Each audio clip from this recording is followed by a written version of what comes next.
Good morning. Guten Morgen. Good morning. People in the line, don't worry about it. Get your food. Mamadou, I see you. That looks good. Easy on the eggs there, brother. Don't worry about it. Make your way in as you can. There's speakers out there so folks can hear this. Welcome, everybody. For those of you that I did not get to meet last night, who did not join in the second line last night, there will be a third line. Okay, you can tell I'm not from New Orleans. I don't think, is there such a thing as a third line? Where's the NOLA people? Anyway, I'm Steve Patrick, Vice President at the Aspen Institute and one of the leaders of the Opportunity Youth Forum and Fund. And we are super excited to kick off the OYF this morning with an incredible lineup. But first, let me do the land acknowledgement and also acknowledge that yesterday was Indigenous Peoples Day. So I want to share something with you that our team put together. So on this, the day after Indigenous Peoples Day, we gather on this ancestral territory of the Uncompahgre tribe and of the Ute Nation, or Nuche. We pause to acknowledge and honor the inherent stewardship and interconnections Native people have to this stolen land. We recognize the genocide that our nation was founded on and are proud to honor the reimagining of this, the day of Indigenous Peoples Day, yesterday. Our Indigenous Peoples Day, we want to express our heartfelt gratitude to our Native, Indigenous, tribal communities of practice partners whose wisdom, values, and sovereignty continue to enrich our lives and strengthen our collective mission of community well-being, expanded justice, and strengthened democracy. We acknowledge, and this is optional, everything's opt-in at the Aspen OYF, right? You don't want to go to a session and walk down to the river, you can opt out, walk down to the river, we encourage it. But if you want to opt in and you self-identify with one of the Native, Indigenous, and tribal communities that are part of this network, feel free to raise your hand or raise a fist or whatever, however you want to acknowledge it, if you are from one of the communities that we work very closely with and are proud to be in partnership with. So, if you are from, and we acknowledge, the Cheyenne River Sioux tribe, the Yurok and Tallawach Dene nations, the Hoopa Valley tribe, Taos Pueblo. We acknowledge Laguna Pueblo, the Hopi tribe, Jemez Pueblo, and the Indigenous peoples of Hawaii, who are on a different time zone, so they sleep in. But aloha. Beautiful, I knew he was here. And we thank you guys for sharing your invaluable contributions to the well-being and vitality of this community. Last year at this time, some of you were there. It's always November 12th. Anybody know what November 12th is? Every year? It's a Jemez feast day. And last year, you might recall, instead of coming to Aspen, we went and visited several of our Native, Indigenous, and tribal communities. So we actually didn't do a land acknowledgement. We didn't need to. We were on sovereign land. It wasn't stolen. It was beautiful. We need to do more of that. So if you ain't been to Red Can yet, look it up on the web. All right, sorry, I can't stay on script. Anyway, in addition to our Native, Indigenous, tribal communities, we are also so grateful to our partnership with Native Americans in Philanthropy.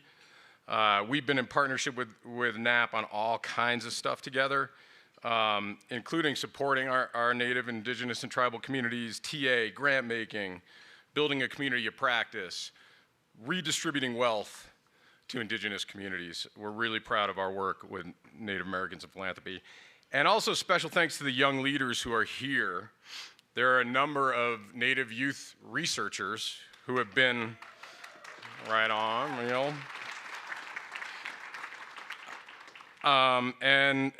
it's pretty powerful. So, the well-being work that young people are actually doing the research to define well-being for themselves.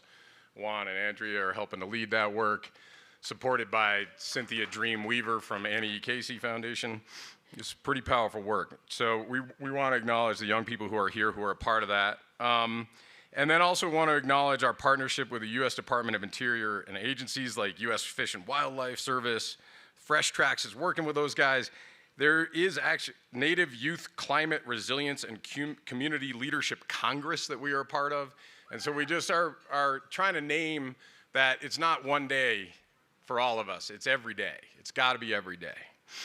All right, ask Juan about this stuff. And this week, while we're here, you will hear several native languages spoken on this stage and in our breakout sessions at the gathering. And we're excited to introduce you to a number of native leaders.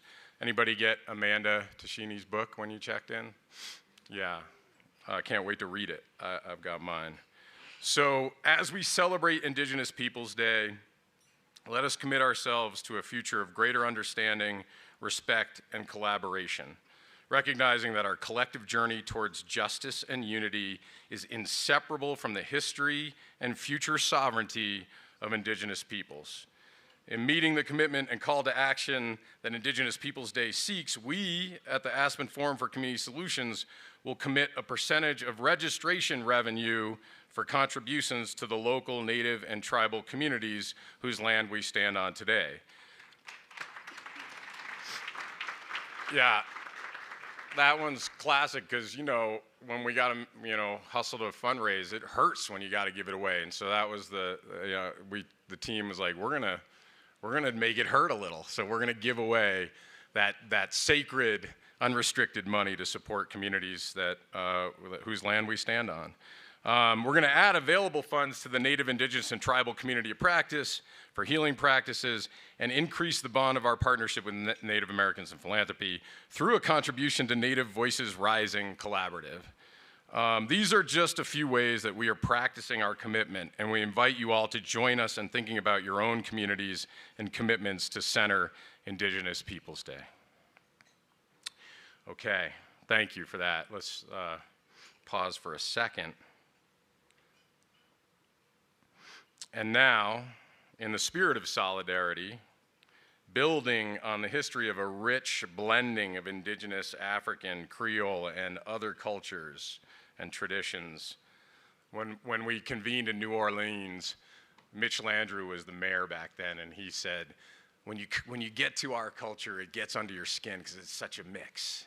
And there's so many different things moving at once, and you can't help but move. And he was right. And in the spirit of that, and in the spirit of a history, and look this up, of Native and Indigenous peoples actually taking in escaped slaves, folks freed from who had escaped. They weren't freed. In that spirit, we invite our friends, the alumni from Trombone Shorty Foundation, to honor Indigenous Peoples Day with us. Thank you.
morning, everybody. Good morning, everybody. I'm so glad that we are able to share our musical gifts with you guys. We are so excited to be here. We've been having a blast. I really appreciate everything. Everything. Thank you, guys. Thank you. Thank you.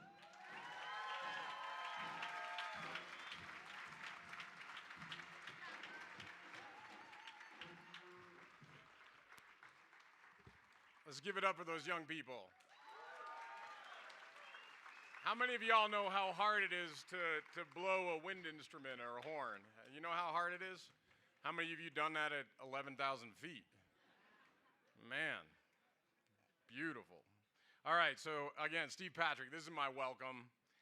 There are a few things that are now tradition here, no matter how much Sherry Brady tries to get me to stop. So first I want to say about being in Aspen, it's super important that we get to retreat here. And I'm going to talk a little bit about why magic happens in Aspen, but it's also not easy, so I appreciate it. It's not easy to get here. It's expensive as hell. Anybody get a $28 burger at the J-Bar yet? You will. You're like, wow, that doesn't taste like a $28 burger. Maybe it is a good burger. This is easily a $21 burger. But kidding aside, it's expensive. And in some ways, since COVID, it's gotten even worse. And so to me, bringing a network of folk who work in community, bringing young people who work in community to Aspen is actually kind of an act of resistance, because we cannot let a certain socioeconomic demographic wall themselves off, right? So my message to you about being in Aspen is you belong here. And we don't define wealth by economic piles of money. You know, it reminds me of the latest album from Kendrick Lamar where he has a song about rich spirit. A lot of rich spirit in this room. So bring it. If you feel othered in this community, let us know. You know, we're not afraid to write op-eds to the Aspen Times or whatever. But own this. This is our space. This is where we retreat. It's important that we are here and we are seen. Just like it was important that, you know, over history, so often Native and Indigenous and tribal communities are, you know, what is it? Statistically insignificant. Not here. We're significant. That was a statistically significant group who did a shout out earlier. So own Aspen is my point. Rich spirit. Second, and my welcome is to thank you the team from the Forum for Community Solutions. So team, come on, just stand up if you work at the Aspen Forum for Community Solutions or if you're a long-term consultant. Beautiful. Thank you guys. Yelena, Nimoy, thank you. Let's hear it for Yelena. Can you imagine how tormented Yelena gets when we're working together on a convening and I'm like, what do you mean I can't get green M&Ms in my room at Meadows? No. Thank you, Yelena. Thank you, Yelena, for everything you do. So let me just say one other thing about Aspen, and this is the thing that we don't emphasize enough in this work. Thank you, Jamil. It's a good question. It's a really good question. I'll get to this. I appreciate that. Magic. Magic happens in Aspen, we say. You know, and all right, so it's expensive to convene here, right? And you can imagine the sponsorship grants, you know, what the funders say. In your proposal to convene in Aspen where magic happens, please quantify magic. Because, you know, we need to know, are there interim benchmarks towards achieving magic? Are there examples of magic? There are. Let me just give you a few quick examples. One time we were here 7 years ago, one of the legislators from the Maine site came. The California folks were talking about new policy that supports transition-age youth coming out of foster care through age 25 in college. The Maine legislature dude said, oh, I'm the chair of the Senate. I'm going to go back and do this in Maine. Magic. That law passed in Maine. One time I was here at Aspen Ideas Festival. Is Kitty Boone here? Kitty Boone, Elliot Gerson, Walter Isaacson started Aspen Ideas Festival almost 20 years ago. I was at Aspen Ideas Festival, and I watched Ta-Nehisi Coates learn up that same mayor, Mitch Landrieu from New Orleans, just help him understand structural and systemic racism. And Mitch Landrieu said, damn, I think he said that in his head, I didn't even hear him say it out loud. He went back to New Orleans, became the first white mayor in a major southern city to start tearing down the monuments to the Confederacy. That's magic that happens in Aspen. Thank you, because I got to write a grant proposal right after this for sponsorship for magic, so this is helpful. 3, 4 years, when was Sean Ginwright here in Aspen? He was with us in Austin. 5 or 6 years ago, Dr. Sean Ginwright came and talked about moving from trauma-informed to healing-centered, talked about healing. I got an email last month from the lead person at JP Morgan Chase, which is the largest bank, I think, in the world, who runs all of their social impact. And she said, I just want you to know, our whole team is going to spend time with Sean Ginwright to think about how we focus on thriving in our work. And none of that would have happened if we hadn't been in the room in Aspen when Sean addressed the need for us to heal. So magic happens in Aspen. Here's what I ask you to do. Document it for me. We got to keep getting those sponsorship grants. If something magical has already happened for y'all, some of you have been coming here for 10 years, I want to hear about it. Also tell my boss, Elliot Gerson, right over there. Go tell Elliot about the magic. So, you know, we got to keep coming. Tell the team about it. But it is a magical place. And there are other magical places, so that's what this hat is about. So this hat's from a place in Montana. Who knows about this place and knows about the magic? Raise your hand. Dr. Marvin Carr sung a song there. Raise your hand if you know about this place. Come on, get him up there. Where's John Bear? Is he still in the room? Yeah, there he is. He's waving a hat. Natalie, maybe. Yep, in the way back. All right, keep your hand up. Keep your hand up if you know about this magical place. All right, everybody else, go find out why there's magic in this place. Right, Juan? Juan's the reason I first went to West Creek Ranch. Okay, I gave it away. Google that. But go ask the people who are raising their hand. Magic happens in other places, too. Thanks for asking, Jamil. So last, let's talk about the Aspens themselves. Right, Sherry Brady? All right. So how many of you knew that Aspens grow in stands? They grow connected. Same roots, shared roots. Yes, the entire Aspen team already knew this. To me, that's sort of a metaphor for what this network could be and should be. It's actually a lot like the social capital that John Powell talked to us about, the connectivity between people. This is the connectivity between Aspens. But Aspens are also a metaphor for leadership because they grow in a way, especially after a fire. After a fire in the high country, the first trees that come back are Aspens. So they start to rebuild the ecosystem and create a healthy ecosystem. And then they grow in a way that leads for that ecosystem because they grow straight and long, right? Have you guys noticed there are some Aspens here in Aspen, Colorado? And they are really beautiful, but they grow in a way that creates space for the rest of the ecosystem. That's the kind of leadership we see in the communities. Those shared roots are super important. They lead to a flourishing ecosystem. And in many ways, to me, stay with me, y'all, I work for the Aspen Institute, so this is a stretch, and I get a little bonus from Elliot whenever I quote Latin. In many ways, this is like e pluribus unum, out of many, one, right? That's what Aspens are. That is a stand. That is an ecosystem. And that's what we can be together as we fight and struggle for greater equity and justice. So think of yourself, stand like an aspen. Think of yourself as connected and build those shared roots. Build those shared roots as we go forward. And e pluribus unum obviously is a creed for this country. In many ways, it speaks to, I think, what's possible for our democracy. And so think of us as all belonging in Aspen, but think of us as all founders of what this democracy looks like. And I think we're going to hear a little more about that from Dr. McAfee shortly. Lastly, if you need anything, let us know.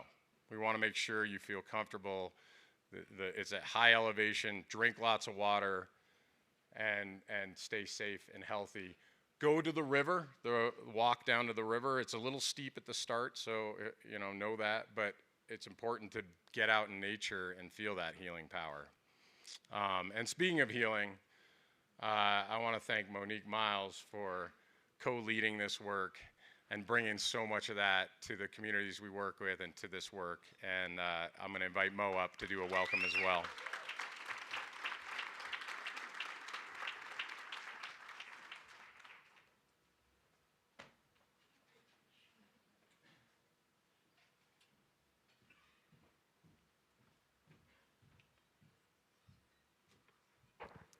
Good morning, Aspen, Opportunity Youth Forum family.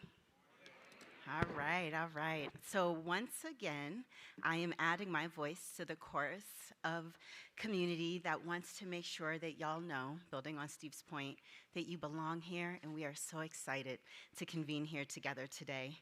We are here, we made it to the team, we did it, yes! And I am excited to turn this over to Dr. Michael McAfee, but before doing so, I want to offer some additional framing, really to invite your mind, your heart, and even your bodies into our learning journey. For those of you who were with us yesterday at the new community orientation and had the opportunity to review our core values, you may remember that we took some time to lift up the value of love. And I'm returning to this value now because when Steve talks about the magic of Aspen and how connections that serve to transform the lives of young people and our communities come together in a magical way, in this place, the core ingredient that serves as the foundation of the magic that Steve was referring to is love. And like we mentioned yesterday, some people will say, they'll say that it's cheesy to talk about love. Some people will say that love has no place in this work.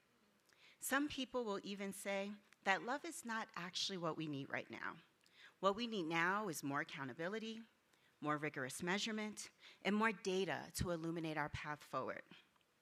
But you see, y'all, within the Opportunity Forum, it's not an either or, it's a both and. We get to be deeply committed to metric impact. We get to be deeply committed to system change. We get to be deeply committed to rigor. We get to be deeply accountable to all of you.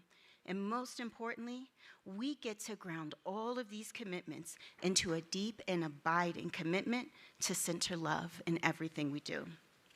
See, we want you to know that at the center of our work, of our grant making, of the outcomes we measure, of the relationships we have with all of you, is this commitment to love. And if you've been with us for some time, then you already know, as our beloved Jamil would say, that you are part of this loving family. And if this is your first time with us, then let me extend our heartfelt invitation to you, because now you are officially part of the Aspen Forum for Community Solution family. And I want to invite everyone gathered here this morning to reflect on your local collaborative work. I want to ask you to do me a favor. I want you to close your eyes, and I want you to bring a young person in your mind that you care deeply about. Think about that young person. Hold that young person's face in your mind. Think about what that young person's wearing, what that young person smells like, the energy that that young person is vibrating around them. And now I want to invite you to think about your collaborative work.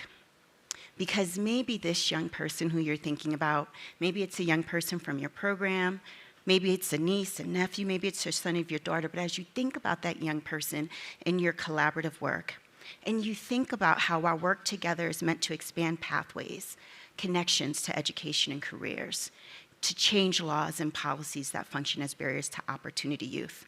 As you think about that young person and the work that we do every day working to make the impossible possible, I want to invite you to consider, with that young person in mind, that our collective work here is what love looks like in action. Let me say that again. Our collective work is what love looks like in action. I want to invite you to consider that our shared work is what love feels like in action, especially when it's at the heart of the relationships that fuel our efforts to dream, and then work to make the impossible possible as we build toward a truly more inclusive society. And to illustrate the idea of love in action, I actually need to share some stories of wins from a few of our community partners aimed at improving outcomes for youth and young adults. And I'm sorry, y'all, I don't have enough time to lift up the extraordinary work that all of our partners are doing, but I wanted to be sure to share at least a few highlights. So in Boston, under Mayor Michelle Wu, the city recently expanded its tuition-free community college program. The city's Office for Workforce Development has removed GPA requirements, expanded eligibility to all Boston residents, and included certificate programs because previously it was only associate degrees. At the same time, the city is beginning to forgive prior student debt, and this is important because one of the biggest barriers our collaborative there faced was supporting our young people to reconnect to college, specifically because of student debt. And our partners in Hopi were one of 8 communities that received grants under the Department of Interior's $3.5 million Indian Youth Service Corps program.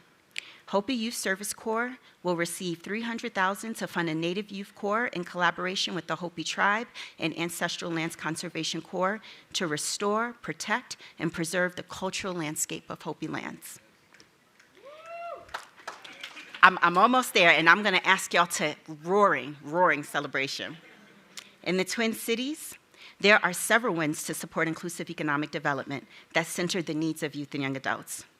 Minnesota invested $5.4 million in the homeless youth stipend pilot that's going to support direct, no-strings cash transfer to unhoused youth in Hennepin and Duluth counties. And through this program, that, by the way, was designed by young people, our partner there, Youth Prize, is going to be able to support their young people, their young adult partners, by connecting us to their local work.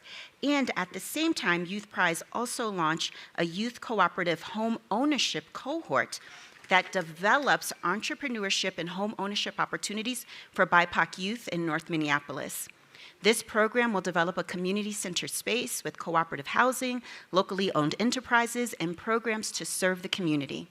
The home ownership cohort is youth-led and focused on young people between the ages of 17 to 24. But that's not all, y'all. So in New Jersey, the Newark Opportunity Youth Network successfully introduced the New Jersey Youth Bill Act into the state Senate. This legislation would create an appropriation in the state budget for youth bill programs, establishing for the first time a state public revenue stream for these programs outside of the Federal Department of Labor funding. This comes on the heels of their successful advocacy for the creation of the statewide School Disconnection Prevention Task Force and Disconnection Prevention and Recovery position within the New Jersey Department of Education. And that office is specifically focused on dropout prevention and recovery. And our partners got that bill passed earlier in 2023. But still, y'all, I'm not done. We got some more celebrating to do. In New Orleans, the New Orleans Youth Alliance has been selected to take part in the Substance Abuse and Mental Health Services Administration funded project to expand and coordinate trauma-informed community behavioral health resources and services for young people. Meyia will take the lead on designing a citywide peer support program for young people that will create a pathway for young people to get credentialed as a community mental health worker and placed in one of the 8 project partners to provide peer navigation services. The model will be rooted in Meia's Healing Justice Framework. Shout out to Dr. G, y'all. And young people will also receive training in disaster response and basic needs and community assistance. And just in case you missed it, the W.K. Kellogg Foundation selected Partners in Youth Development Foundation and its collaborative partners, known as the Opportunity Youth Action Hawaii, our grantee partners in Hawaii, as one of the Racial Equity 2030 Challenge 5 awardees.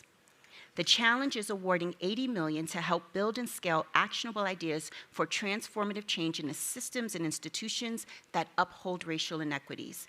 Our partners in Hawaii were awarded $20 million over 8 years to advance their project that is committed to replacing youth incarceration with a native Hawaiian restorative system that empowers communities, trains young healers, and shifts resources to community-driven and culturally grounded sanctuaries of support. And last but not least, In California, collective advocacy for our state-level network, the California Opportunity Youth Network, known as COIN, led to the passage of Bill ACR 16 that calls for California to develop a statewide plan to comprehensively meet the needs of opportunity youth, including foster care, justice involved, and homeless youth. Governor Newsom signed the bill in August, and COIN is partnering with the California EDGE Coalition and New Ways to Work to lead conversations with state leadership about next steps for the bill and developing the plan it calls for. Join me in celebrating these communities, y'all.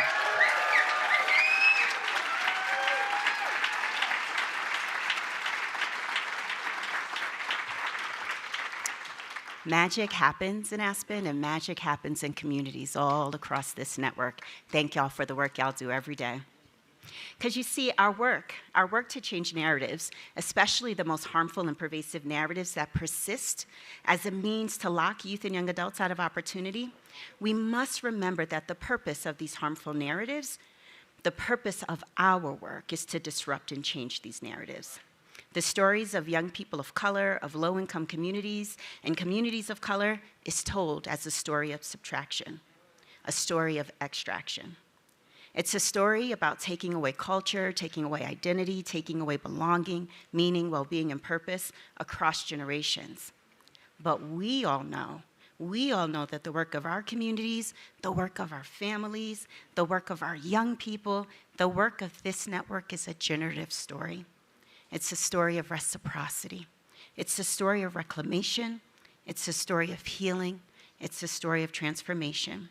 It's a story of centering love in action in ways that foster greater belonging, spur deeper meaning, advance intergenerational well-being, and expand purpose so that all of our young people, our young adult partners, can self-determine their futures and work towards a democracy that works for all of us.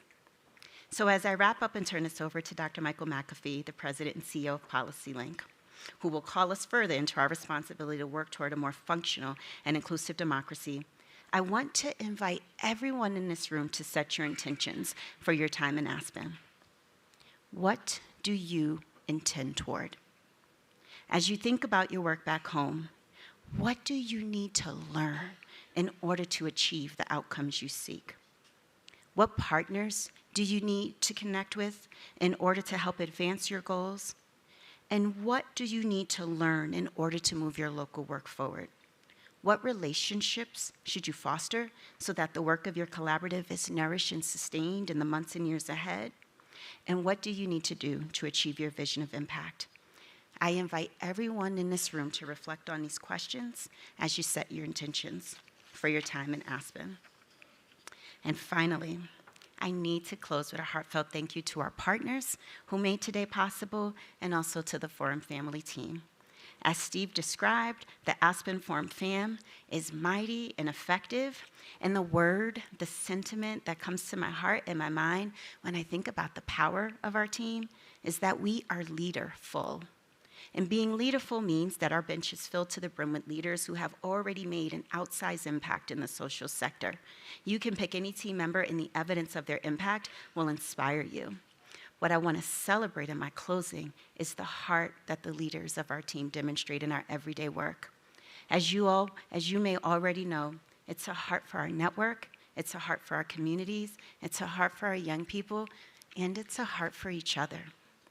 The Forum fam is what love looks like and what love feels like.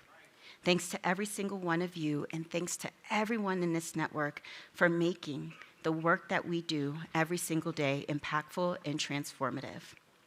And I want to especially thank and acknowledge our friends in Aspen Conference Services, and thank you, Yelena Nimoy, for the work that made this convening possible.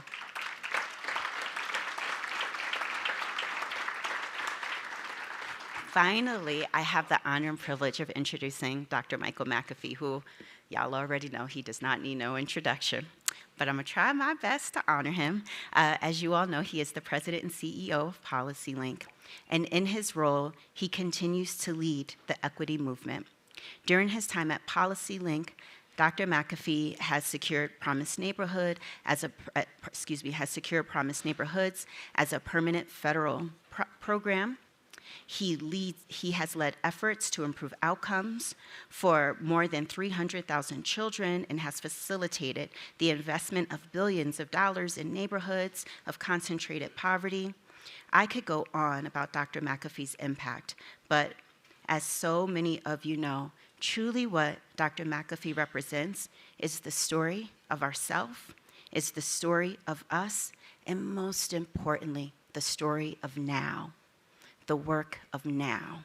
This idea that our democracy is now. And Dr. McAfee is one of the most important leaders of our time, helping to organize us as we all work to build a more equitable, inclusive, and effective democracy. And he is going to call us to this particular action today. Please join me in welcoming Dr. McAfee to the stage.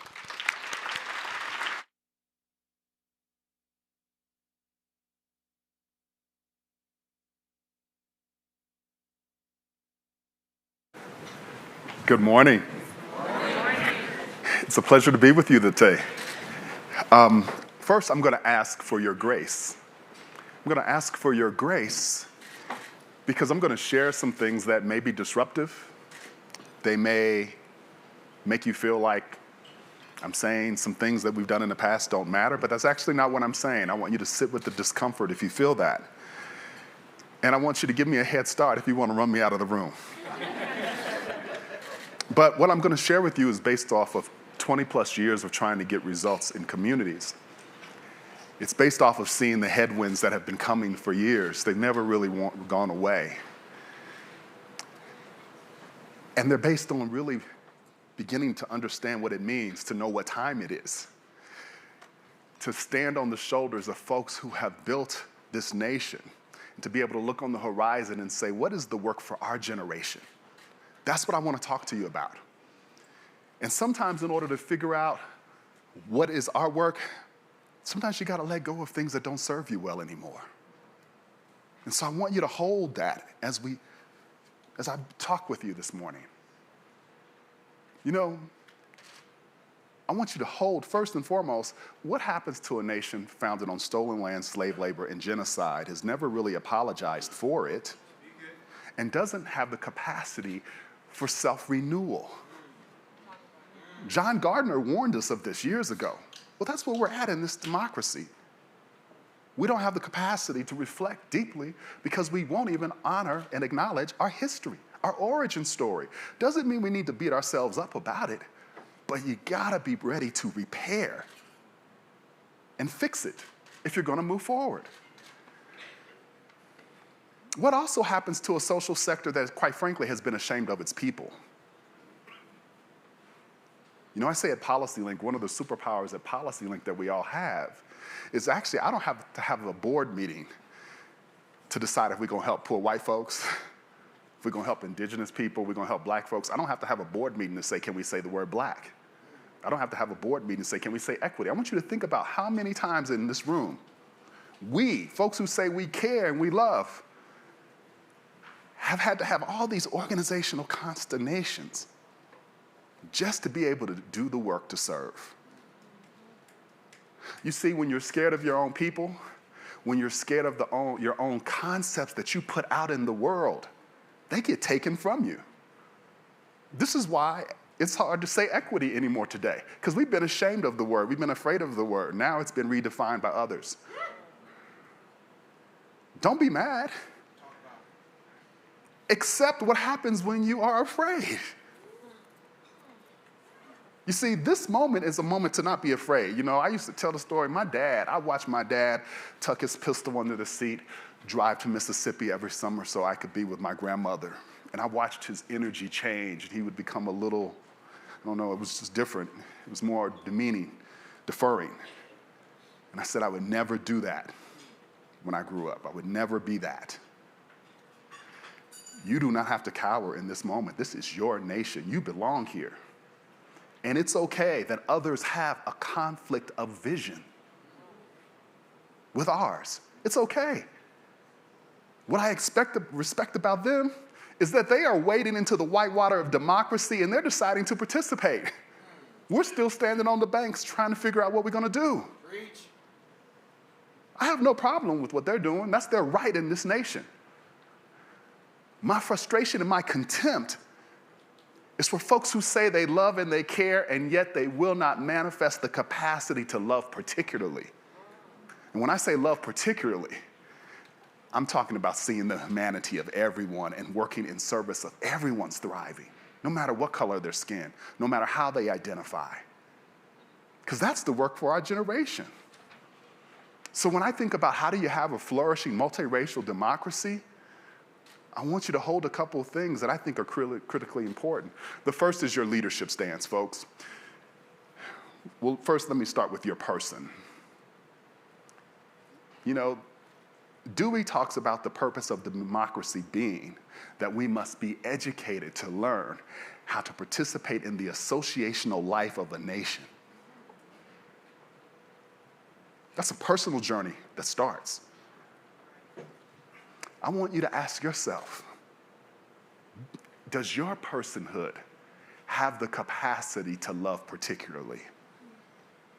Does your personhood have the capacity to see everyone's humanity and work in their thriving? Or not?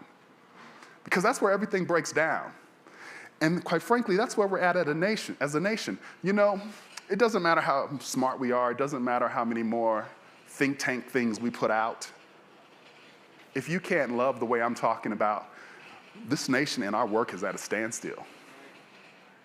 Now, I'm not talking about charity. You can continue to do charity work, but charity is not liberation work. And the work for our generation is liberation work. It's to be able to do charitable work because people need assistance and help right now. Absolutely, we should alleviate suffering today. And we got to do the liberating work. So every generation is called to meet a different challenge and a different set of complexities, and ours is to hold it all of the complexities. So I'm going to talk to you a little bit about that. So the first is I want you to really think about, are you doing the work to make sure you can see the humanity of everyone that you can love particularly? That is a personal journey you got to decide to be on. The second is if you are in leadership positions in organizations, you've got to decide what your leadership stance will be for your institution. Mine is we are prepared to get sued. I am being dead serious with you. I will not let racists tell me what the hell to do to serve my people. I'm just not going to do it. And if that means PolicyLink has to suffer some loss, PolicyLink has to suffer some loss. We just had a board meeting 2 weeks ago, and this was the conversation. Folks, this is the time in this nation. Either you're going to stand up and be comfortable with what you are advancing, or you're not. See, I'm not ashamed of our work, because our work has always been about the all. We had to center racial equity. We had to center sexual identity. We had to center gender because people weren't listening to us. That's why we talked about those things. But we've never been about exclusion. So I want you to stop thinking that you've been doing something wrong. You've always been about the all. It's been you who've been saving this damn nation from itself anyway.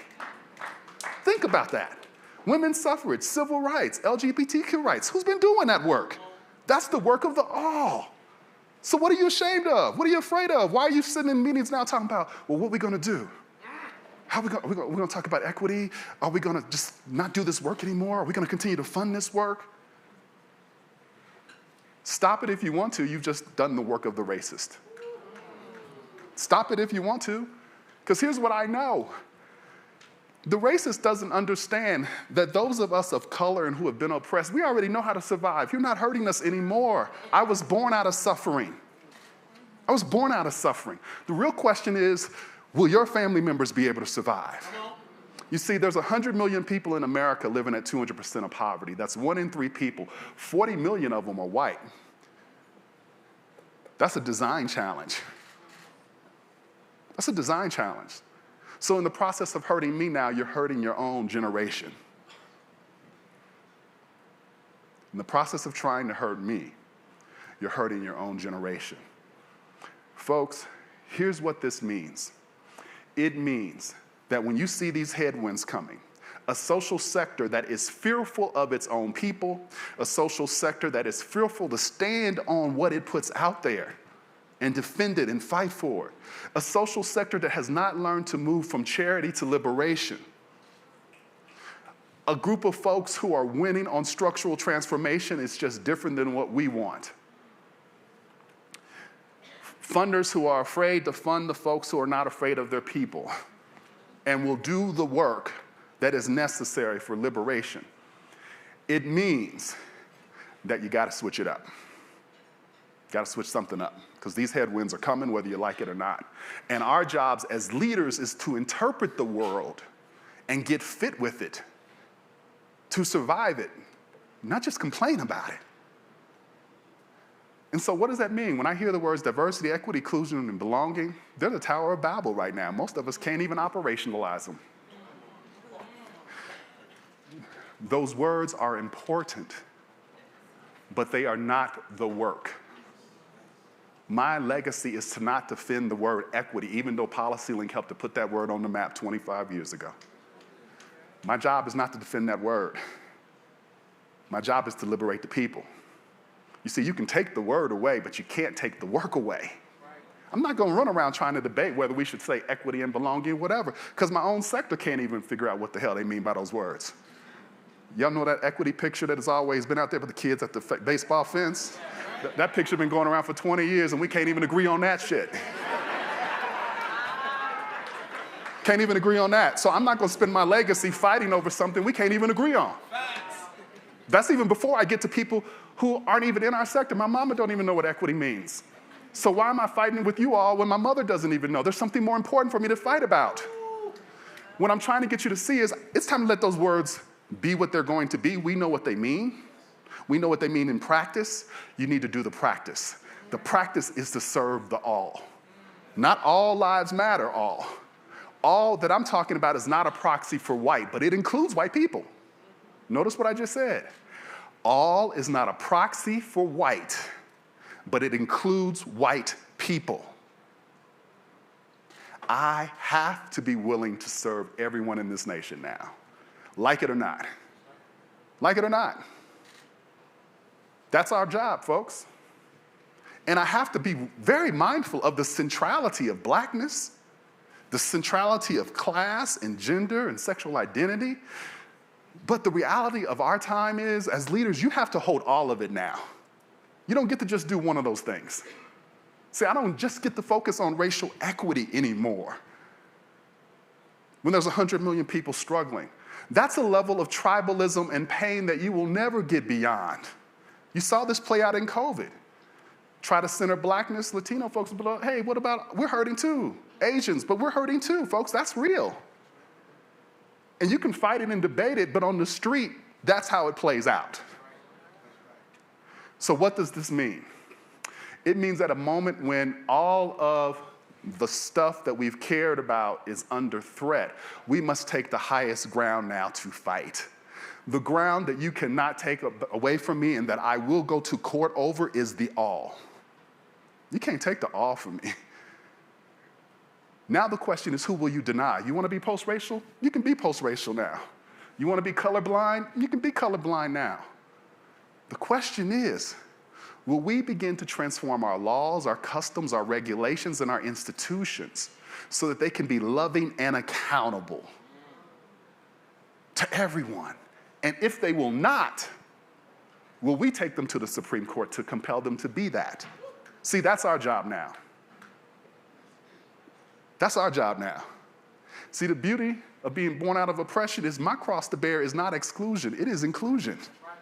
That's the cross I bear every day.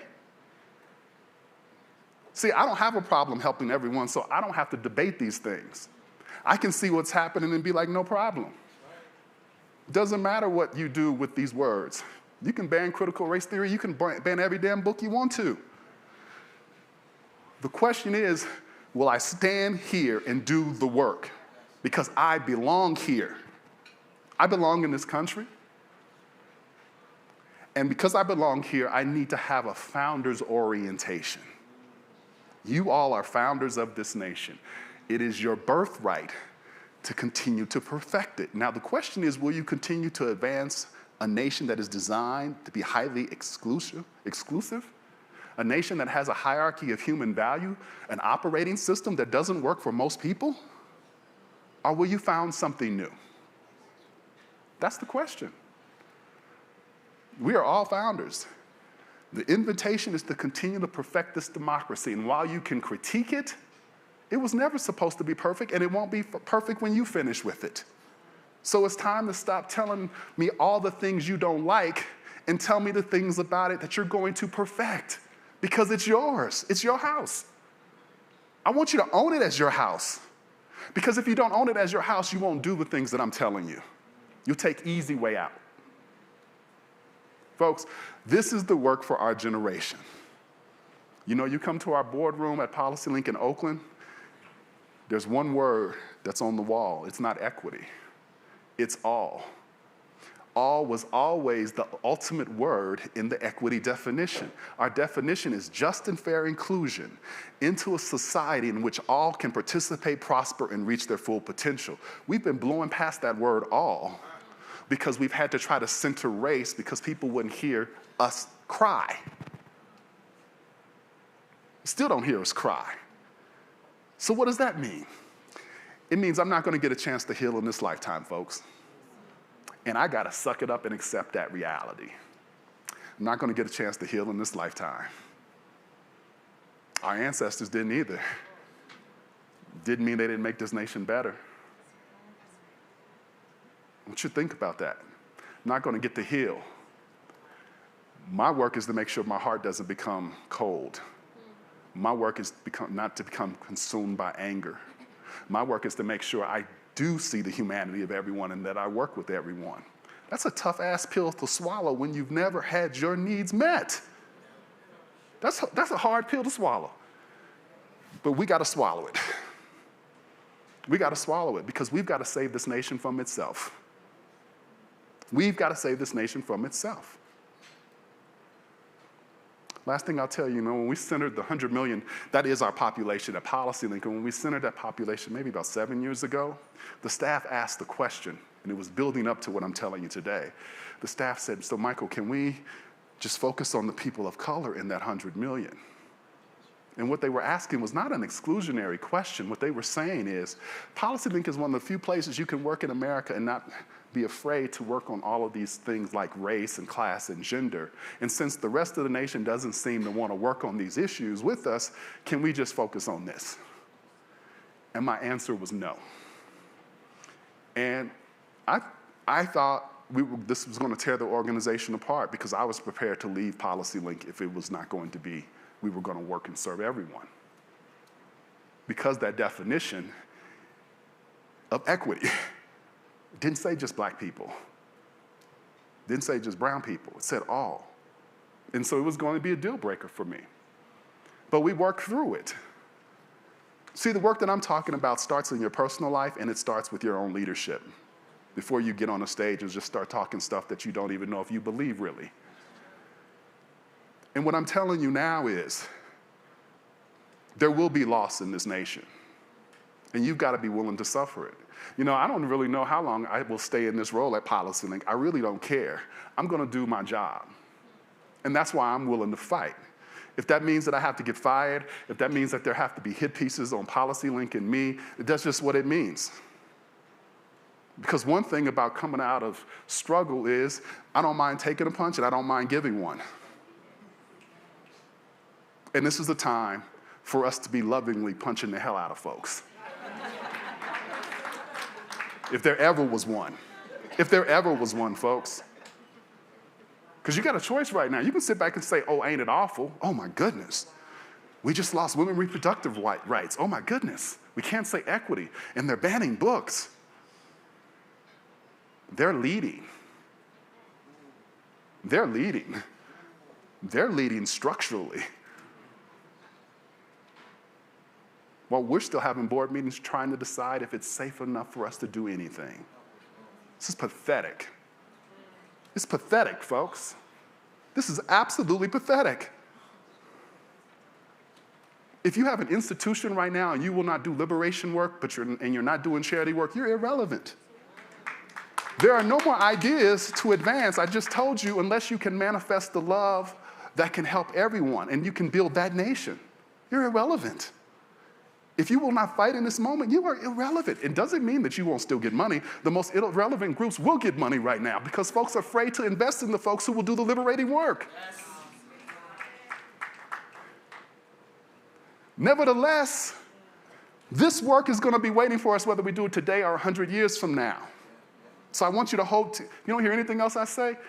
Just remember, this work is going to be here. And what I want you also to remember is when you don't do the work, stop running to people of color asking us, well, what should we do? Because I'm telling you what to do. I'm telling you what to do right now. The question is, will you do that? Will you do it? We've been afraid too long.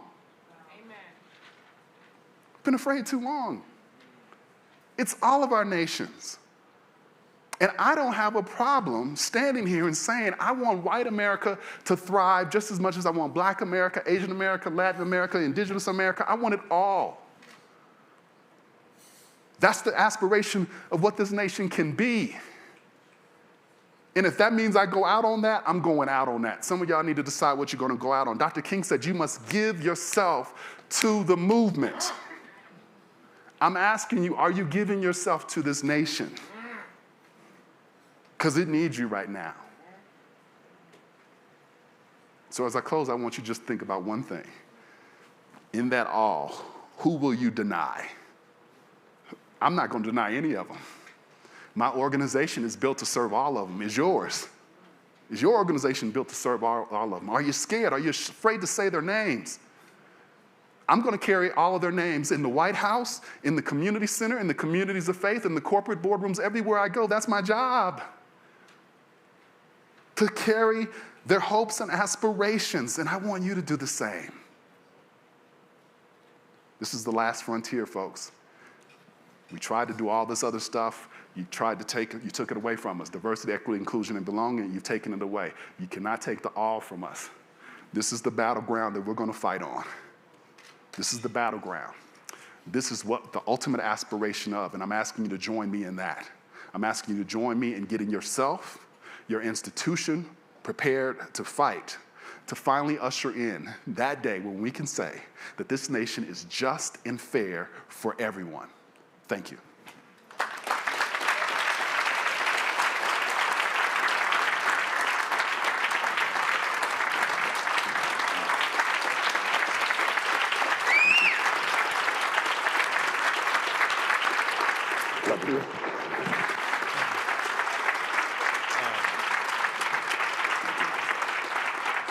Okay, we didn't lay out the agenda, but the amazing, that was crazy, right? I feel like I gotta go to the river right now and reflect. But that's not all, we got more. So first, Melody Barnes is the chair of the Forum for Community Solutions at the Aspen Institute, so she's my other boss besides Elliot. And if you don't know Mel, you need to know Mel, because whatever we ask her to do, she's down. And she's been leading in this notion of all in our country for a long time. So you probably know her background, but a long time with Senator Kennedy, head of domestic policy under President Obama. Mel doesn't lead with that, man. She leads with heart. So we asked her to come moderate this important conversation with some Yelder leaders who are in this space. Thank you all for being with us. And with Michael McAfee, thank you, Michael. And the chair of the Forum for Community Solutions, 11 years and still going at it, Melody Barnes is going to moderate this panel. Thank you, Melody, for your leadership. Thank you. Thank you. Well, thank you, Steve, and thanks to the Forum fam. But I also, before I introduce the members of this panel, can we just thank Michael again for what he just shared with us?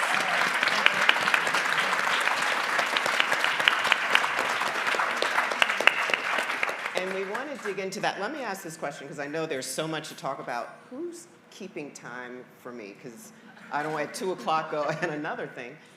Ah, great, okay, so I'll keep an eye there. So I want to introduce the wonderful people that are going to engage with us and with Michael in this conversation. Sitting next to me is Meyia Carrasco, who's co-founder and fellow of the Youth Liberation Movement. That's like coming with your own walk-in music.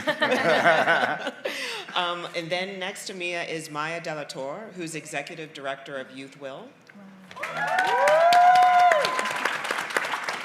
And then sitting next to Meyia is Paola Soyumi Ramirez Pena, who's the Strategic Partnerships Manager of Youth Speaks. So I'm going to start out with the three of you and ask you the question that I think a lot of us are thinking about right now. What are your reactions to what you just heard from Michael? I mean, what's sitting with you? What's standing out for you? What's got your heart going? What makes you go, yeah? What makes you go, I think that's a great question. Yeah, I can go ahead and start. Good morning, everybody. To be honest, my first reaction was rage, internal and external rage, because it is very much true what you were talking about. And unfortunately, that is the truth that we must address and act upon. Along with rage, I definitely felt inspired and a deep sense of urgency. Collaboration, and action. Nice. Rage, inspiration. Meyia, what about you?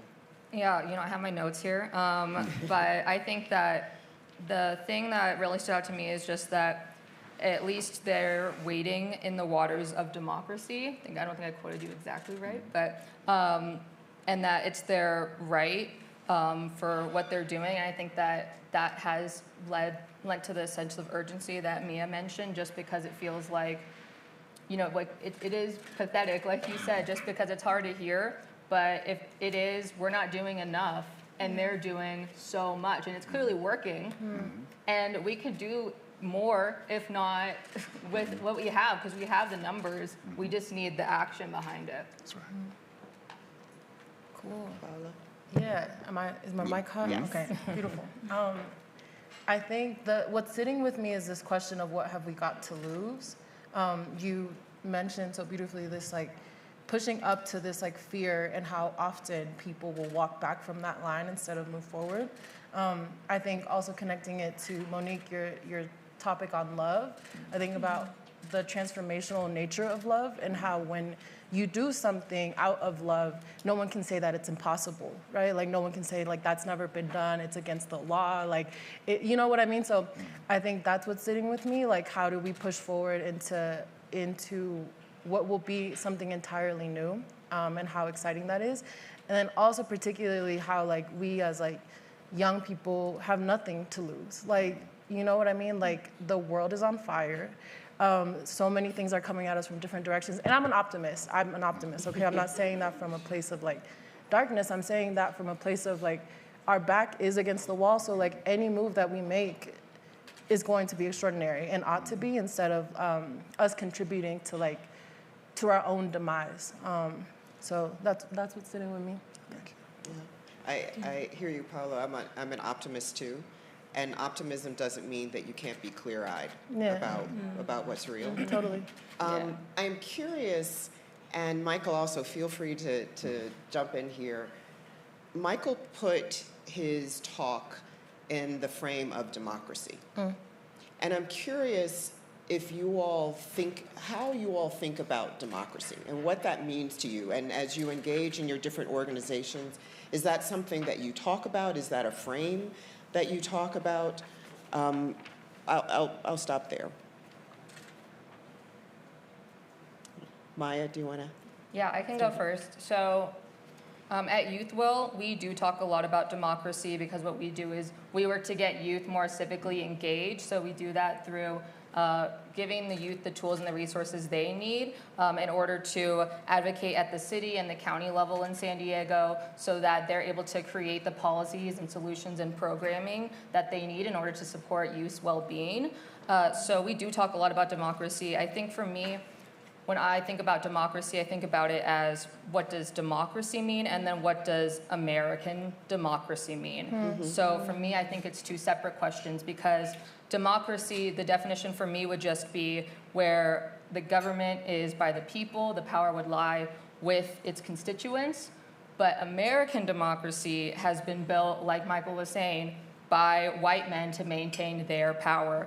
So it was funded on the blood of slaves and indigenous peoples. It wasn't created for us.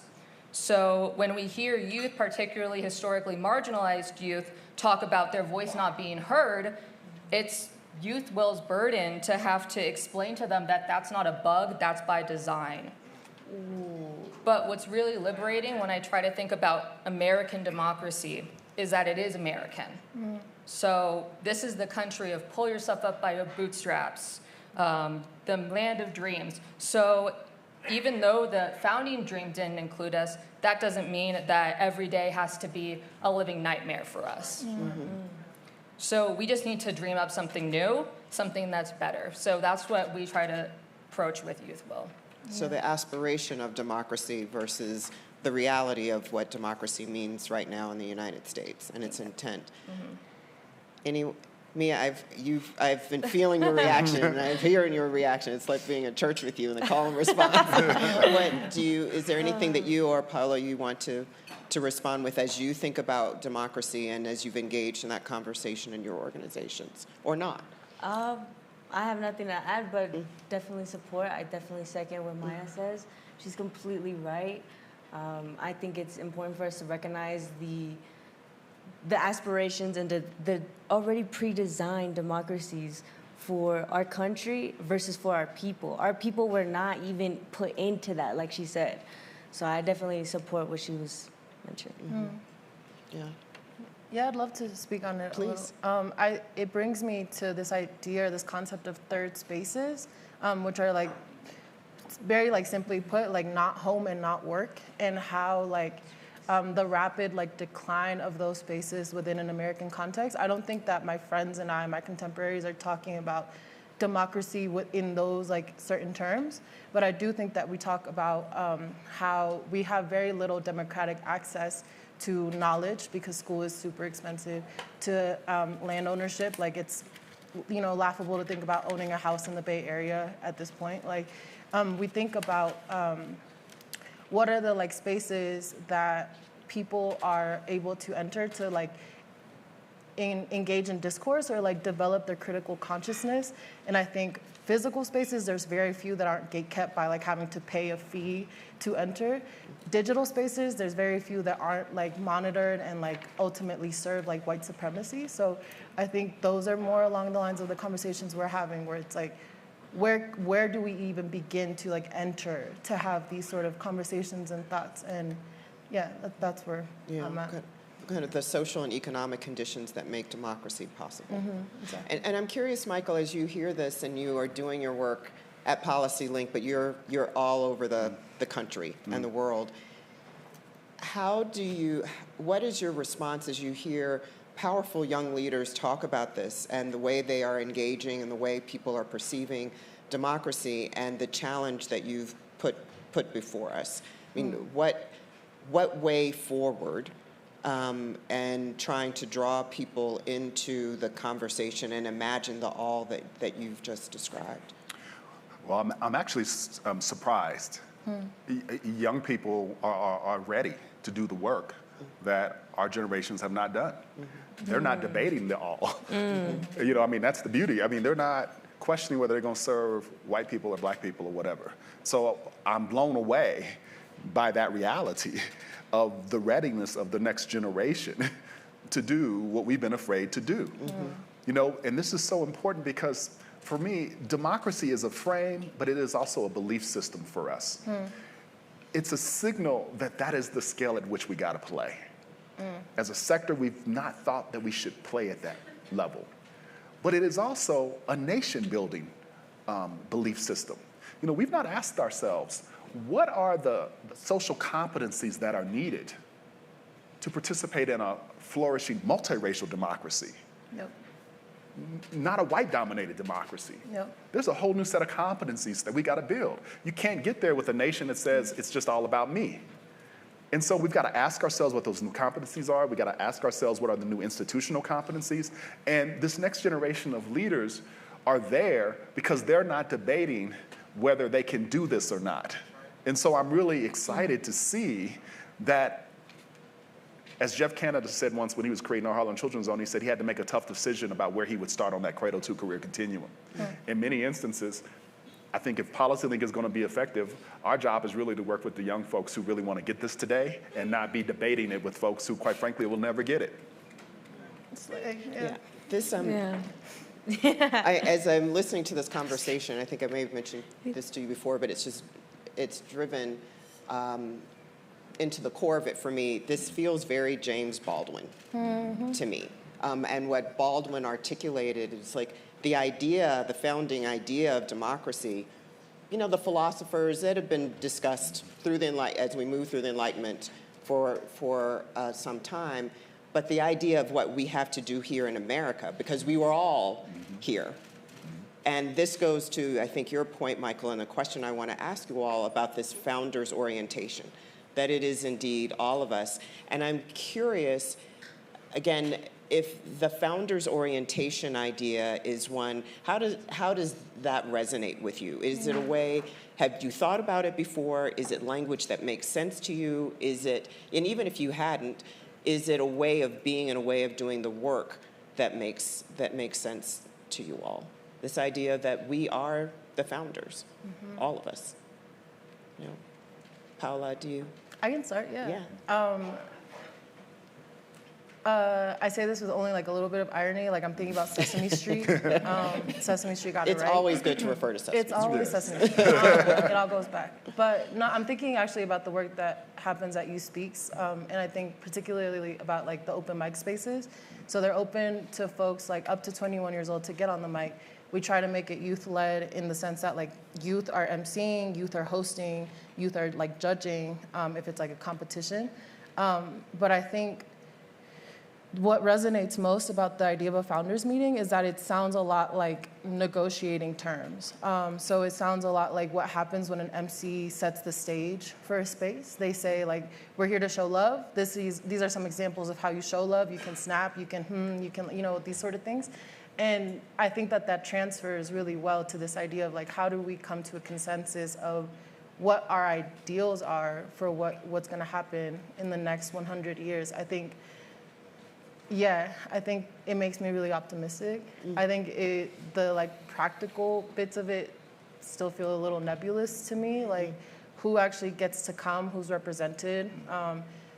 I don't want to be a youth representative. I don't want it to be a singular two like shining voices that make it to the forefront, you know? I think it has to be more collective than that. And I don't have necessarily a really good example of that. So I'm excited and also like kind of daunted by the prospect of like, what does it look like to create our own metrics of success and not fall to the tricks of like what has been the dominant narrative, like how to like completely imagine a new landscape, like daunting, exciting, all of the above, yeah. Nice. Meyia? Yeah, I do appreciate your perspective. My take on it is kind of completely different. Yeah. So I was focusing on like, you know, we're talking about democracy and like founders orientation, and just to kind of look back at our founding fathers, my father is not white. My father is not a color of any sort. But the fact that, you know, our founding fathers of our country were all white kind of already set the tone for the rest of like the legacy of our country. So it's important to recognize that, as well as identifying like I believe that there's power in unity and solidarity, organized solidarity. Even though we might not be on the same wavelength, we are in the same book. We are in the same legacy that we are living. And everything that we do, say, contribute, and create literally manifests itself into this life. So this conversation here, just think about how it's gonna manifest into, you know, like I'm from San Jose, California, the Bay Area. You know, like we gotta think about like how we're gonna bring this back home, or wherever you guys are from Texas or Seattle or Philly. Like it's important to recognize like what we do and focusing on intention and impact.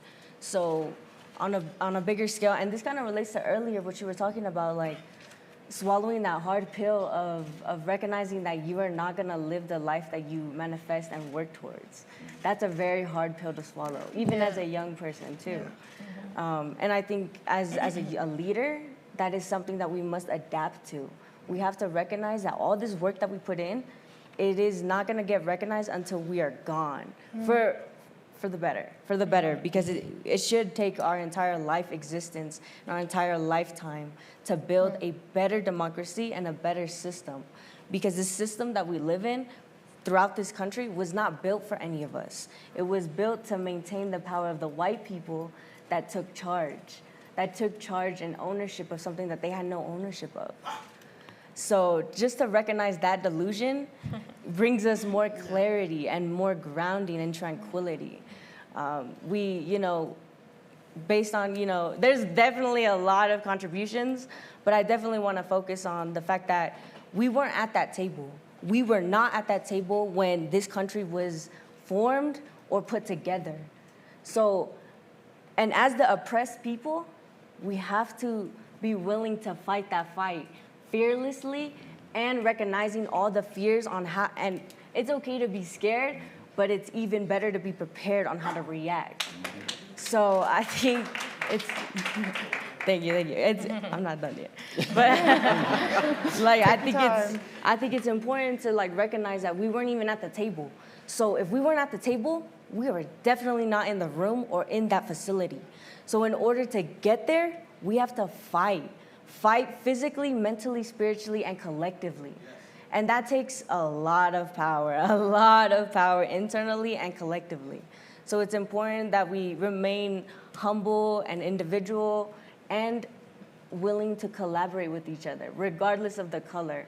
And also acknowledging and moving with education, knowing what really happened, the myths, the stereotypes that were instilled into our country and our society, even as a person of color or as a person of caucasity.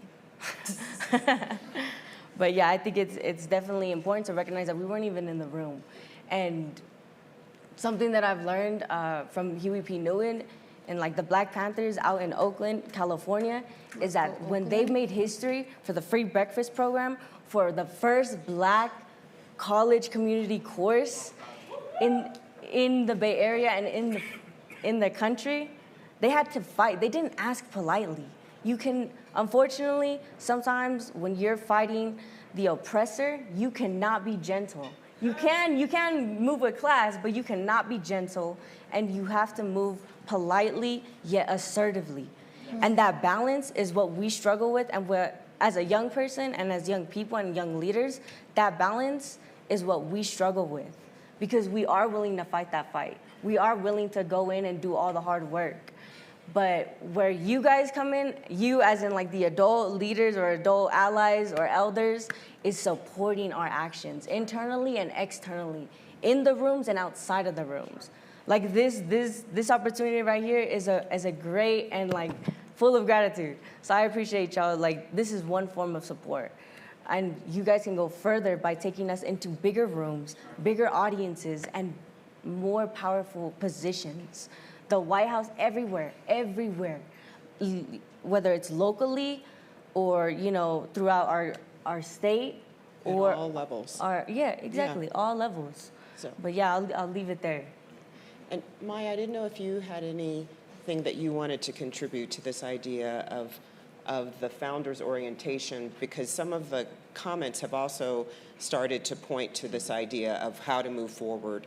And again, responding and reflecting on Michael's comments about the structural work that needs to be done. But I want to make sure that you have an opportunity to comment, if you want to, on the founder's orientation.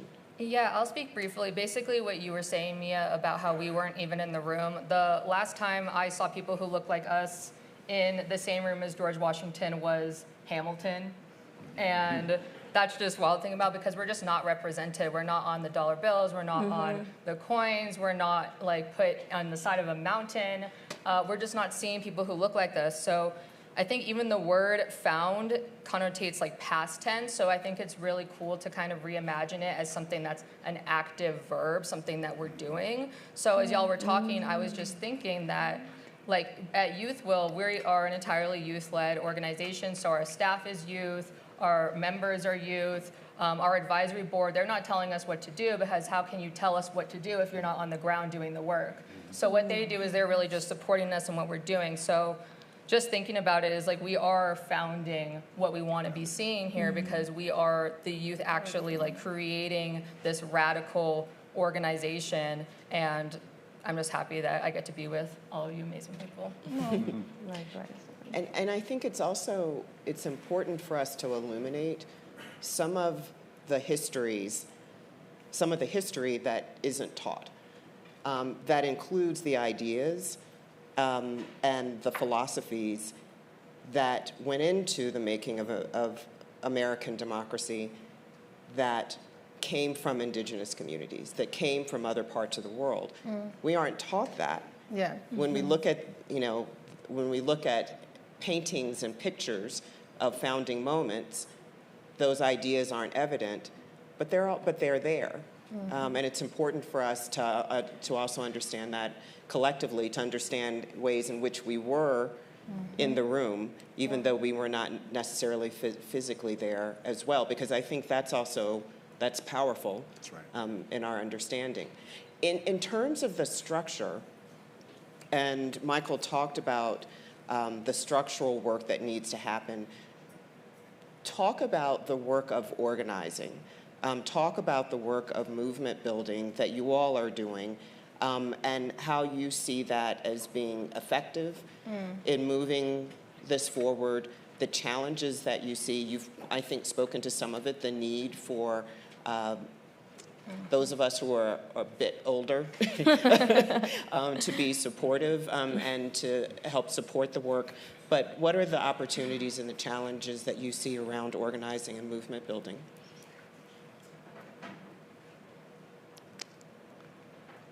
I think you can't be phony. I think young people see through phoniness. And I'm 25, so I'm like approaching the old speaks. So, like there's more youth speaks in the youth. No. So anyway, I'm in trouble. I say that to say that like when you come disingenuously, when you come not ready to actually do the work, when you come for the photo op and maybe not the actual like direct service, like people see that and they feel that, and I think that's something that I would like highlight. Like the most fruitful relationships that I've built in this work or in my lifetime have been relationships that I've entered with no desire to like get something specifically out of that person, but to be in partnership and in solidarity together. So I think, I don't know, I think that's what I would say, that young people see through the phoniness. So when organizing, if you're coming in as an ally, make sure you check yourself before you walk into the door.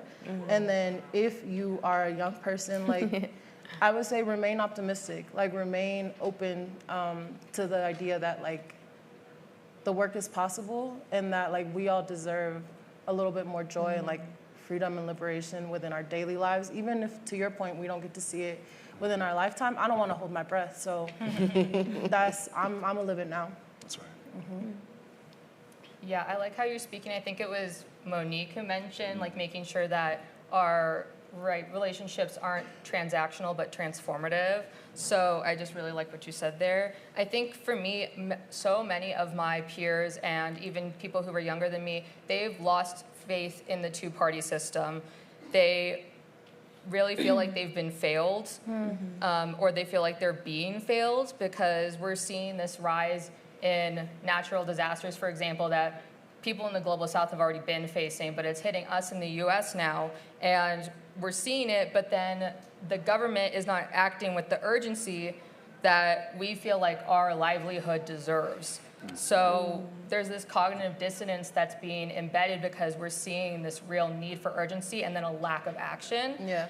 So I just feel like if our literal government, who is supposed to be this beacon of democracy, is not actually acting for the needs of the people, then at that point it's not a beacon anymore, it's just a fire. Yeah. So at Youthful, what we try to do is try to build a little bit more faith, both like from relationships level, because you really need the trust in order to get that faith back, and then making it clear that even though you're not seeing what you want to be seeing, like on the federal level, we can at least be making some moves on the local government level. So when we get policies enacted, when we have campaign wins, that builds up their trust and their faith just a little bit more. So, I mean, eventually the goal is that we could get to a point where everybody feels like, yeah, we can make it happen on the smaller level. Why can't the same happen at the larger? Yeah, exactly. And the connection, often I think people forget the connection between the local, the state, the federal, and places where you are able to make progress. Because for a very long time, the federal level was the place, the courts, Congress, and finding it much more challenging to do that right now. What I want to do is to provide an opportunity for Q&A with the audience and to get your questions to members of the panel on the topics that we've been talking about. And I will ask you all to raise your hand to let us know who you are and where you're from and pose a question to the panel. I will ask that you ask a question, so not a quatement. So that's a statement that kind of sounds like a question, but genuinely ask a question so you can have an opportunity to engage with the panel. Does anyone have any questions for members of the panel? And we've got roving mics. Okay, got a question here in the back of the room. Okay, we'll take this one and then we'll come to you. Hi, Princey Prasad, NOMI Network in Dallas, Texas. I'd love to know for the youth-based organizations, what are some challenges that youth are facing when they're trying to engage, and how can other nonprofits support that? I think definitely recognizing the lack of support, which is why I emphasize so much on it, because the support has to be intimate and on an external level. That way we have those opportunities to take the work that we're doing on the ground all the way up to whatever hierarchy there is to conquer. Yeah, I think that the real struggle with getting youth engaged is a lack of training. I mean, there will be like a lot of different spaces for youth to be involved in, but then they don't have the proper resources, the support to feel like they know what they can do and how to actually do it. So, for example, like the city of San Diego created or reenacted our youth commission, which is supposed to kind of advise or guide the city on what they're doing.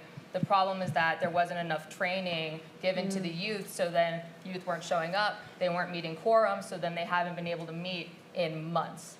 And it all fell back on the youth. So the youth were actually the scapegoat because it's like, well, they're not showing up to the meetings, clearly they don't care, they're the problem here. So what we did is we did a survey, we went out to the youth commissioners, and they didn't tell us anything. They didn't tell us how to do Robert's rules. I don't even know what a Robert rule is. So I don't even, They don't understand parliamentary procedure, and how are they supposed to when it's not taught in school. They also don't know like the Brown Act. They're not taught about how the city works, what the structure, who are they even talking about. None of that was provided. So what we advocated for was for a youth civic engagement program so that youth would be given the resources from the get-go, so that they're able to know what they can do and how to do it. So I really think that the actual like lack of support can really be like specified and broken down into a lot of different things, but I really think it is like a lack of knowledge, because so many people assume youth don't have the knowledge. And we don't. We have our lived experiences, but we don't know everything that all of the adults do, and nobody's telling us.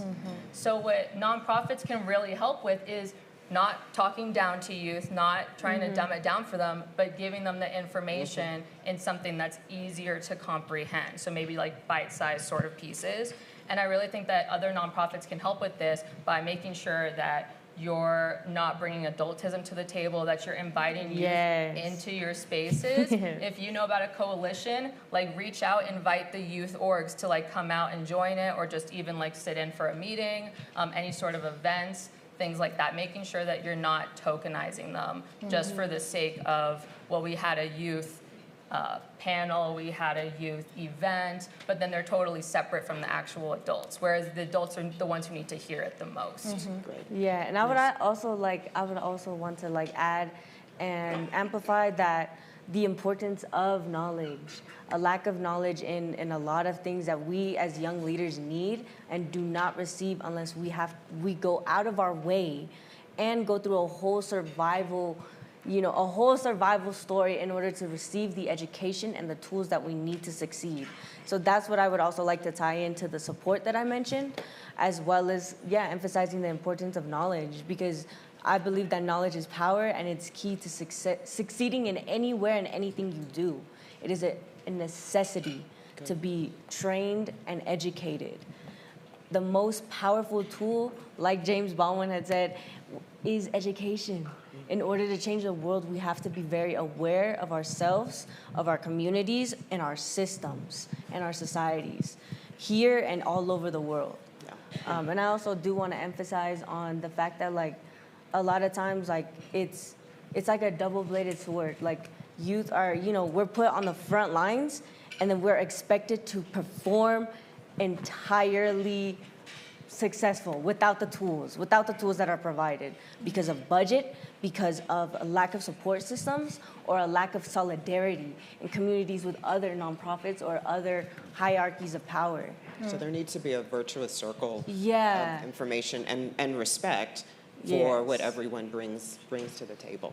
Great. One more thing. Okay, and then I'm going to go to the question over I'm here. sorry about that. I definitely want to emphasize on, like, the importance of intergenerational partnerships, colliding the direct surface working youth and people that are affected to those hierarchies of power. Because intergenerational partnerships, without those intergenerational partnerships, we're not able to be here. We're not able to talk. We're not able to have this conversation, and we're not able to be here in this beautiful, lovely place. Where we all belong. Where we all belong. Yeah. Great. Thanks. Thank you. Hello, I'm Courtney. I'm also from Nomi High Princey. So I'm a workforce trainer in the great city of Dallas in the great state of Texas, where everything is always bigger in Texas. Yeah. What is your perception of and how do we engage youth who have already lived adult lives? Because I work directly with kids who are taking care of households. So how do we empower them as youth who think like grown people? Ooh, that's tough. I see the adultification of youth all the time, especially like with the work that we do in the Bay Area. And I think it's difficult, right? Because, like, you don't want to enter a space where you are, like, contributing to the fact that they feel like they have to carry everything on their own, but you also don't want to patronize and act like, well, you're not already paying bills. You know what I mean? So it's this, like, difficult line to manage. I would say that in connection to the previous questions, like, I think there's a certain level of trust that has to come from particularly, like, outside parties that come at the, like, behest of, like, charity or support. I think that trust looks like no strings attached funds. I think that it looks like, give them their money. I think legitimately that's what it is. I think as you're talking about resources, I think sometimes we get into this space where it's like, okay, here's the resource, but you have to jump through this hoop. You have to be exceptional in this way. You have to prove your trauma in these particular ways that, like, ultimately, like, who do they serve and, like, what do they function for? And so I would say that in my personal experience and in my, like, work experience, I think there has to be a certain level of trust, and that indicates a certain level of respect as well, to be like, you're coming in here as a fully formed, raised person before I even, like, enter the chat, you know what I mean? And so when I enter, I have to be super intentional not to, like, recreate loops of harm or, like, press harder into, like, wounds that might already be there, but also, like, you have agency and you're powerful and you're not just a victim of circumstance. Like, you are fully capable, and let me remove some of the barriers that I can so that you can stand on your own. That's my take. Great. Yeah. And I think we've acknowledged that is an important and challenging question. If there are others in the room who also have thoughts on that, that's conversation that we can continue, as all conversations when we leave the room as well. Are there other questions? Okay, Siri, why don't we do this? There's one back here, and then there's another question here and here. We'll take those three, and let's see where that gets us, because we just have a couple of minutes together. But we'll ask them all, and we'll have the panel respond. Hi, Karthik Ramakrishnan, Board of California Endowment, also helping youth work with California 100. My question is about the long game. So, Michael, when you talk about other forces that are in some ways very effective in movement work that are anti-equity. Some of them have been playing 50-year long games, if you look at repro rights, right? And having that commitment, especially from funders, to be in it in the long haul. So both on general kind of equity movement side, but also youth movement work, what is the state of funder commitment to long-term goals that might take a decade or more? Okay, so we've got long game, quick question here.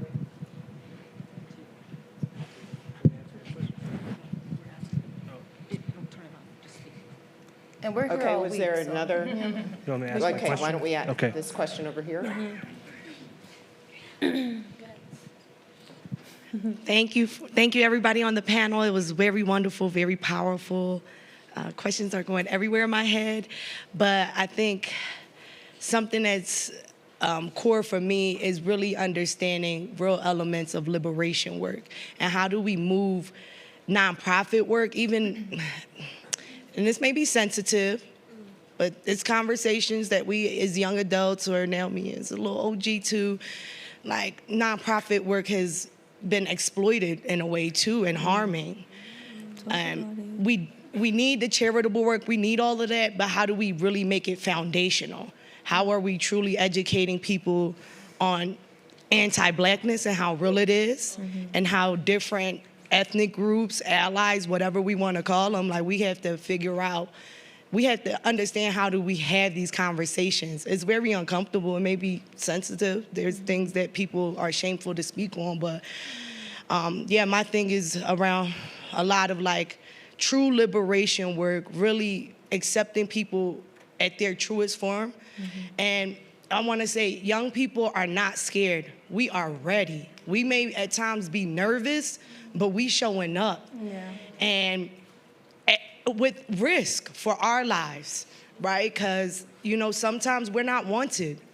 And, but we still present ourselves and we still show up when we protest, but yeah, like true elements of liberation work. And what does that mean for nonprofit? Like essentially, what does nonprofit culture have to shift in order to shape that culture of our foundation, of what a healthy foundation looks like for all different communities, and being okay with that. So I said a lot, but hopefully. No, both big, important questions. I'm going to ask the members of the panel. Clearly, we aren't going to resolve this right here in the 0 seconds that we have left. So we'll continue beyond the room, but any quick reflections that you have to help continue the conversation throughout our time here in Aspen, the long game and the shifts in the nonprofit community that need to happen for liberation work. Well, I'll just quickly come down the row. Sure. Michael? I'll take the long game one quickly. It's philanthropy did come to racial equity after 2020 in powerful ways. Not everybody benefited, but PolicyLink did. The problem now is a lot of my peer organizations are going off financial cliffs because they are, folks are trying to decide whether they're going to stay in this or not. And so philanthropy, liberation work is not going to be funded by the federal government. We just need to accept that. That's not their role. Yeah. And so it is philanthropy in high net worth individuals. And this is what I mean by really rethinking our democracy. We've got to begin to see our organizations as fundamental to American society as you do the symphony or the art museum. If you don't have actually the institutional capacity to actually deliver the America that you want. And so that is the conversation that we have to have right now, which is what new institutions must be birthed to deliver the America that we want? Because to your point, the nonprofit sector that we have is not it. Yeah. There are some orgs within it that can get there, but it's important for us to begin to think about that and capitalize that. Great. Yeah. I have very little thoughts about the long game, so I will go to the question about nonprofits. I think there's this really interesting study about white supremacy in the workplace. And if you haven't read it, I highly recommend it. If you think there's not white supremacy in your workplace, you're lying. But that's just a function of white supremacy. Anyway, so I get really stuck on this topic often in my own head, and I get stuck in thinking like, can we actually do liberatory work within nonprofits if that is, from my understanding, not what they were created to do? That's not the function that they were intended to do, right? So I think that what sticks out to me is like, how can we create our own metrics of success that live outside of what capitalism would call success? I think that there's a like definitive push for like, or this like perspective that we want people to like go from like poverty into like, we want them to be able to like go rags to riches, and that's not my goal, and that wasn't never my like hope when I was a struggling person myself. Like I just wanted comfort, like I wanted a rich life, I wanted like survival, and so I think that's just one instinct that I have where I'm like, we inherit all of these like goals and metrics of like, maybe, if the right like wing is like making billions of dollars and we want to make $1 billion too. I think that actually the work that we do is something much more intimate, much more subtle. It can't be quantified in the same way. And I think it's a waste of time to try to do that. Like, I think it's a distraction from the actual work. So that's where I land on when I think about like liberation within nonprofits. Like, how do we get out of our own way, and how do the people in power within those organizations like encourage folks that, the ones that are donating, to see their power? They're not gonna do it out of their own good heart and, like own personal desire. They're gonna do it because we strong arm them to be like, we deserve more funding, and you're not gonna tell us that we don't. We're not gonna share our traumatic stories in order for you to like feel good about the money that you're giving. This is like, we already understand the circumstances that are happening. And if you don't, like, I'm not personally interested in like teaching you that, right? Okay. So, thank you. Yeah, sorry. I'm sorry. No. Sorry, I just, no. Yeah. No, that was really additive and generative. Maya, I didn't know if you wanted to add anything. Right, really briefly, because I know we're like out of time basically. But, yeah, no. That I feel like we're at a point where a lot of people are starting to think that the revolution will not and cannot be funded. And the nonprofit industrial complex is a real issue that I don't really hear a lot of conversation around. I'm sure you could think of at least one nonprofit that runs like a corporation. And I think as organizers, like, our goal should be putting ourselves out of a job. Yeah. Ideally, right? Like, Yeah, that's the goal. But when these nonprofits are running, like, they're making so much money, it's not running like a nonprofit anymore. That's not the goal. The goal is to be making this much money so that we can meet these deliverables, so that we can have these great annual reports. And it's just turning into something where it looks like a corporate sort of situation, both like in the actual culture and then the actual like money-making side of it. So I think a lot of nonprofits are trying to move towards like the social enterprise side of things to try to kind of balance like having the funding and then also making enough money so that they can have some freedom in how they're defining their own metrics and like their road towards liberation. Thank you. Meyia, want to bring us home? Yeah, okay, so my final thought would be that it's kind of like, I didn't really resonate with that one. I resonated with Kim talking about like, the true fight for liberation. And as young leaders, we are the heaviest hitters in our communities. Regardless of power, we have influence. We are youth ourselves, and we are working with youth. So regardless of the power, we maintain, regardless of the position title is what I meant, we maintain power. And as the heaviest hitters, we carry the weight of our ancestors and our future youth, simultaneously to living through our own truth and trauma and going through our own healing journey. All simultaneously. And I speak from a perspective of living in San Jose, California, Silicon Valley, the most richest parts of this country. So with that being said, I would also like to add that identifying the fight for liberation is generational and extremely heavy, spiritually, mentally, emotionally, and socially. And I say this with all respect, fuck the corrupt systems and places in our country and our communities, whether it's local or countrywide or global. Fuck all of it, because it wasn't meant for us. It wasn't meant for us, and it shouldn't be for us, because we're here to rebuild and restructure that. So I would like to end that there. And the last thing I would say is pay us accordingly. We put our lives on the line for this liberation, for ourselves, for you, for your children, for our grandchildren, that we may or may not even see. So I think what's also, I would like to end it in compensation. Compensation is so important. Money talks. Money talks, and it has deep substance. Like I say that the most humble way, because it allows us to survive. It allows us to live. Yeah, and it's respectable. We feel respected, and we feel passionate and engaged, because this work is hard and heavy. It is damaging to the soul of not just us, but our collaborators and our colleagues and our communities.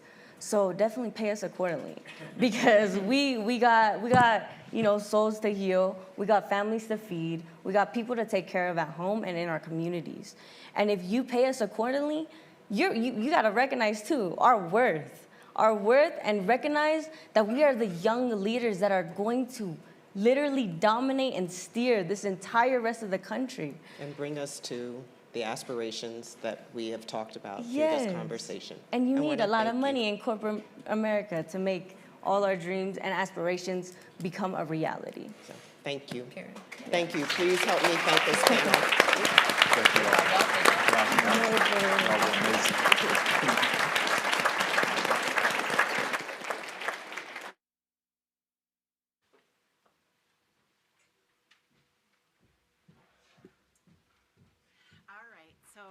I'm going to ask you to just join me one final time from your hearts. Please thank this opening panel.